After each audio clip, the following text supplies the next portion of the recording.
자, 이제 무신들이 드디어 권력을 잡아서 얼마나 분했겠어요. 예, 이제까지 그 문신들의 어떤 차별 속에서 얼마나 분했겠어요. 드디어 칼로서, 힘으로써 그들을 제압했던 것입니다. 그리고 새로운 시대를 열 거예요. 근데 여러분들 그거 있어요. 새로운 시대를 열려면 힘만으로는 안 돼요. 예, 바로 그 힘을 보완할 수 있는 비전이 있어야 돼요. 굉장히 중요한 겁니다. 그래야 오래가요. 무신들은 여러분들 이렇게 권력을 장악했지만 100년? 예, 100년의 역사밖에 쓰지를 못해요. 왜? 비전이 없어요. 힘은 있는데 비전이 없어요. 예. 그 이후에 나오는 무신들, 신흥 무인 세력들, 고려 말에 나오는 신흥 무인 세력들, 뭐 대표적인 인물이 이성계잖아요. 그의 브레인들, 그 비전을 제공했던 게 바로 신진사대부들이에요. 성리학을 공부했던 신진사대부. 이들이 새로운 비전을 제시하면서 조선을 열었고 조선이 무려 500년 가는 거예요. 그런 거예요. 고려도 마찬가지죠. 신라 말, 신라를 무너뜨렸던 사람들, 힘 있는 호족들이었잖아요. 근데 그들 역시 새로운 비전이 있었죠. 그게 바로 선종이었습니다. 누구나 다 부처가 됐을 때 이제까지의 폐쇄적인 골품제 사회의 새로운 대안으로서 새로운 인간의 자유의지를 넓히기 위한 새로운 비전을 그들은 가지고 있었던 거예요. 늘 이런 겁니다, 여러분들. 힘만으로는 오래 못 가요. 항상 새로운 시대를 열 수 있는 비전이 있어야 더 오래, 더 건강한 모습으로 갈 수 있다는 것. 근데 무신들은 그게 없어요. 힘만 있어. 그게 좀 아쉬워. 자, 어쨌건 이 무신들, 무신정변을 한번 볼 텐데요. 무신정변을 일으켰던 대표적인 인물이 있다면, 네, 이의방, 그리고 예, 정중부, 예, 이런 인물이 있겠습니다. 근데 이게 서로들 막 싸워요. 서로 또 이게 또 서로 이제 실세가 되겠다고 서로 싸우는 모습도 보이고, 근데 계속 바뀌어. 그래서 이의방, 정중부, 그 다음에 또 이제 경대승, 경대승, 그리고 또 이게 천민 출신. 이제 막 천민 출신도 막 그냥 실세가 돼. 막 이유민.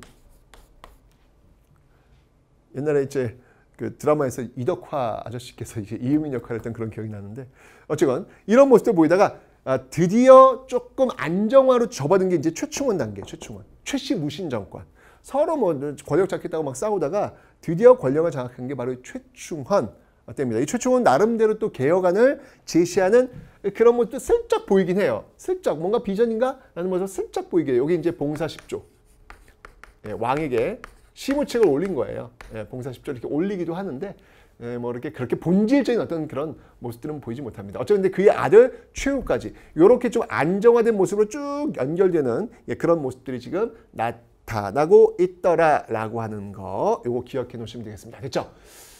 자, 그런데 이제 요 이의방, 정중부, 경대승, 이의민, 최충원, 최후로 실세들이 이어진 과정 속에서 그 당시 권력 기구들을 한번 좀 볼 필요가 있어요. 권력 기구들. 이들이 활용했던 권력 기구들. 왜냐면 그 앞에 있는 문신들이 활용했던 권력 기구는 도병마사였잖아요. 도병마사. 그죠? 도병마사였는데, 이들은 이제 무신들이니까 도병마사는 주로 문신들이 활용했다면 이 무신들이 쓰는 권력 기구는 좀 다를 거 아니에요. 여러분 이미 배웠죠, 여러분들.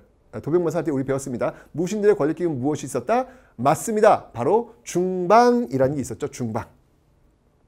그래서 여기 이의민까지는 주로 이 중방을 활용하는, 예, 그런 모습들을 보이고 있어요. 예. 그러다가 최충원 때가 되면요, 이제 더욱더 강력한 권력 기구를 만듭니다. 그게 뭐냐면 바로 교정도감이라는 거예요. 그래서 자신이 여기 이제 별감이 되죠. 자신이 이제 별감이 되어가지고 아주 여기서 이제 권력을 좌지우지하는 그런 모습들. 그의 아들 최후가 되면요, 아예 인사권도 장악하기 위해서 정방이라는 걸 만듭니다. 인사권을. 그러니까 교정도감이라는 것도 뭐 정치를 다시 뭐 교정시킨다, 다시 올바른 위치에 둔다, 말은 좋아요. 도감은 임시키고, 정방도 정치와 관련된 거야. 그런 것들 이제 인사권을 장악하는 정방. 그 다음에 여러분들 뭐가 있냐면요, 요 최후 같은 경우는 문신들을 또 많이 등용을 해요. 예, 문신들, 뭐 책 같은 거 이제 공부하는 뭐 그런 서점, 뭐 할 때 서방. 예, 문신들과 관련 있는 느낌이 뉘앙스가 오잖아요, 그죠? 그래서 문신들을 좀 우대하는, 예, 이런 모습들. 왜냐면 안 돼. 힘만으로는 되는 게 아니거든요. 그래서 이렇게 문신들을 등용하는 이런 모습들이 지금 나타나고 있다라는 거. 요게 이제 정치와 권력 기구라면, 그다음에 이 사람들이 이제 무신들, 군인들이잖아. 그러니까 당연히 군사력 중요하죠. 자, 어떤 사병기구와 같은 어떤 그런 모습들의 어떤 그 권력 기구들이 있습니다. 그게 뭐가 있냐면, 역시 마찬가지로 요 당시 경대승 때 이제 만든 게 있어요. 이게 뭐냐면 바로 도방이라는 거예요. 도방이라는 게 있습니다. 그러다가 이후에 이 도방의 이 폐해가 너무 세니까 요거 이제 없애고 예, 안 써요. 안 쓰다가 다시 또 최충원 때가 되면 도방을 또 활용을 해요. 도방을 활용하다가 그의 아들이 되면서 더욱더 사변기구적인 어떤 그런 모습들을 보입니다. 그때 뭐 이제 좌우 별초에다가 이제 하나 플러스 해가지고 야별초라는 게 있었는데 이런 것들을 이제 통합해가지고 만든 게 여러분들 대몽골 항쟁에서 이제 아주 혁혁한 공을 세웠던 바로 삼별초.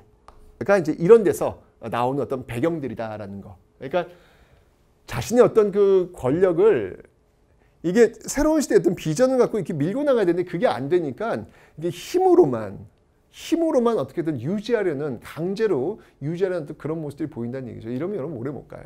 예, 오래 못 간다고요. 힘만 있으면 되는 게 아니거든요. 결국 이제 이 무신 정권 시기에 서로 싸우는 모습들, 뭐 왕이 실세가 되려 어떤 그런 왕들은 아니지만 실세가 되는 어떤 이런 모습들 보니까 당연히 사회적으로는 굉장히 혼란스러울 수밖에 없는 거예요. 그죠? 그래서 이 무신 정권 때 이 기층 민들의 저항이 굉장히 많습니다. 예, 사회적 동요가 있으면서 이 저항이 굉장히 많아져요. 저항.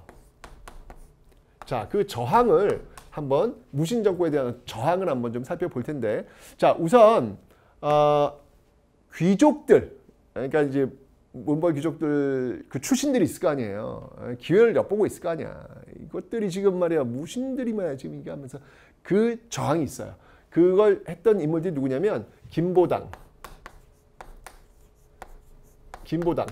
개경에서 들고 일어났고요. 그 다음에 조위총도 있어요. 조위총이라는 인물. 예, 조위총은 서경에서 평양이죠.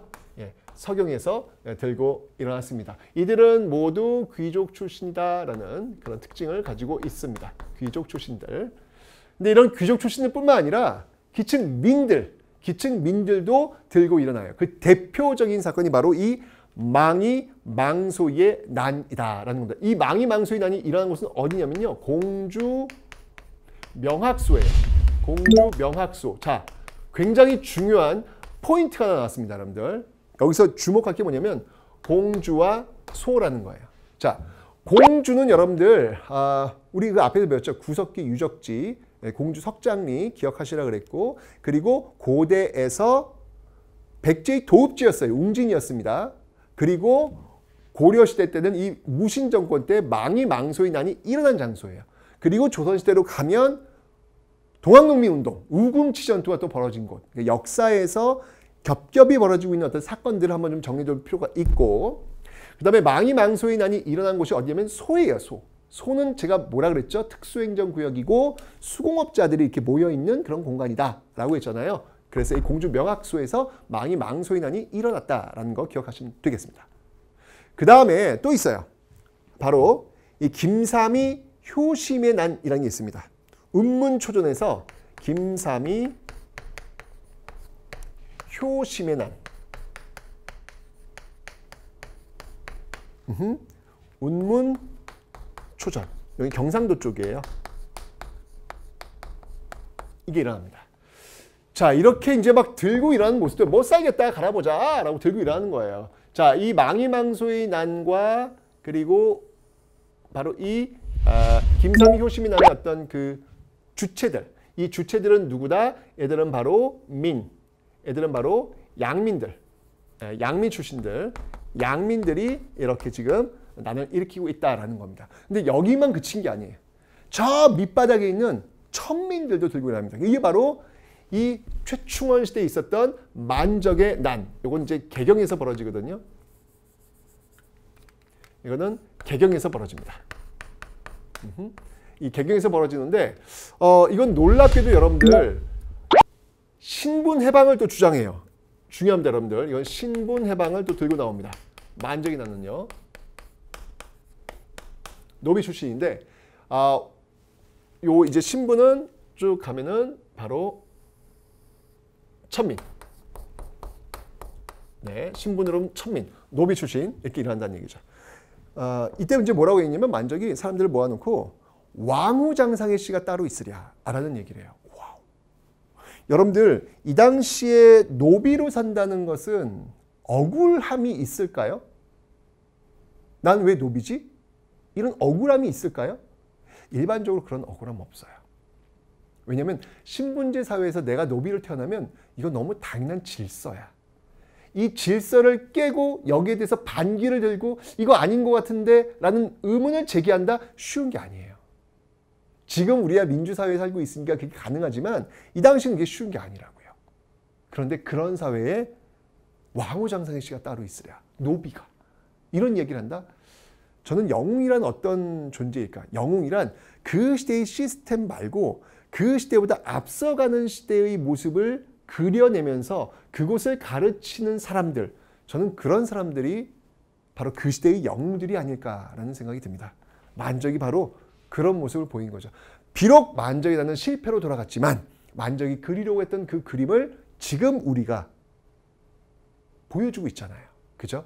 그래서 참 만적이라는 사람 참 대단하다라는 그런 생각이 듭니다. 자, 보시면 알겠지만 이렇게 정말 귀족부터 천민까지만 너도 나도 들고 일어나는 어떤 이런 모습들이 지금 이 무신 정권 때 빈번하게 일어났다. 이건 뭐냐면 바로 비전의 부재예요. 예, 이 사회를 어떻게 끌고 갈 것인가에 대한 어떤 그런 비전이 없기 때문에 나타나는 모습들이다라는 것을 여러분들이 좀 기억을 해 놓으시면 되겠습니다. 됐죠, 여러분들? 정말 오늘 이 강의에서 정말 인생을 또 나의 삶을 돌아볼 수 있는 좋은 그런 소재들. 역사는 여러분들 이래 쓸모가 있는 거예요. 제가 늘 얘기하죠. 역사의 쓸모를 얘기하잖아요. 그죠? 이런 걸 좀 하나씩 배워가는 게 저는 한국사 능력검정시험 자격증이 있다면 적어도 이렇게 나의 삶에 역사를 끌고 들어올 수 있는 능력이 있어야 비로소 한국사 능력검정을 통과한 자격증 있는 사람이라고 이야기할 수 있지 않을까라는 이야기를 다시 한번 해보면서 이 강의 마치도록 하겠습니다.